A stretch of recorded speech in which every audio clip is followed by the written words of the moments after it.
ఒక్కసారి బీసీలకు అవకాశం కల్పిస్తే తప్పనిసరి ఈ రాష్ట్రం యొక్క ముఖ స్వరూపమే మారుతుంది. అన్ని కులాలు అభివృద్ధి చెందుతాయి, పేదరిక నిర్మూలన జరుగుతాయి, ప్రజలు కట్టిన పన్నులు, ప్రపంచ బ్యాంకు నుంచి వచ్చిన నిధులు, కేంద్ర ప్రభుత్వం నుంచి వచ్చే నిధులతోటి ప్రతి ఒక్క కుటుంబాన్ని, ప్రతి ఒక్క వ్యక్తిని మనం అందరం కూడా డెవలప్ చేయడానికి అవకాశం ఉంది.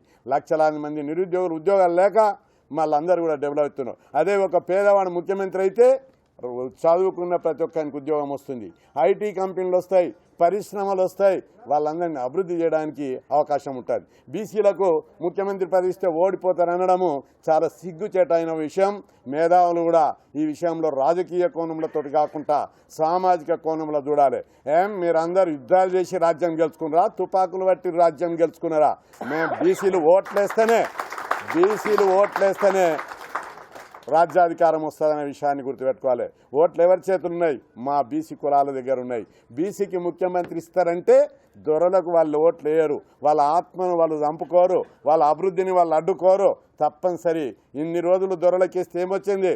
ఒక్కసారి మా కులానికి వేస్తామని ఈరోజు గుడిసెలు ఉన్నోళ్ళు కూడా గ్రామాలలో చర్చ చేస్తారు. తెలంగాణ వచ్చింది, ఆ సమస్య అందరూ సంతోషంగా ఉన్నారు.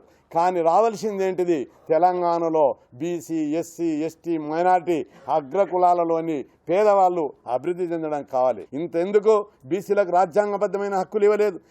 ముఖ్యమంత్రి పదవిని బీసీలకు ఇస్తామనండి రకరకాల వాదనలు తెస్తున్నారు. బీసీలు ముఖ్యమంత్రి కావడం ఇష్టం లేనటువంటి దొరలు, అగ్రకులాల పార్టీలు పాజిటివ్గా ఆలోచించాలని చెప్తున్నా. మీకు ఇష్టం లేకపోతే మేము బీసీలకు ముఖ్యమంత్రి ఇవ్వమని చెప్పండి. కానీ మేము రకరకాల వాదన తీసుకొచ్చి మాబే పెట్టడం అనేది సరికాదు. తెలుగుదేశం పార్టీ ఓడిపోయే పార్టీ అంటున్నారు. ఏ విధంగా ఓడిపోయే పార్టీ అని నేను అడుగుతున్నా. బీసీలు ఓడిపోతారా? నేను ఈరోజు అడుగుతున్నా.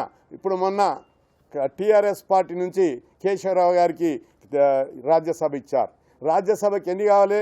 45 మంది కావాలి ఎమ్మెల్యేలు. టీఆర్ఎస్ పార్టీలు ఎంతమంది ఉన్నారు? 24 మంది ఉన్నారు.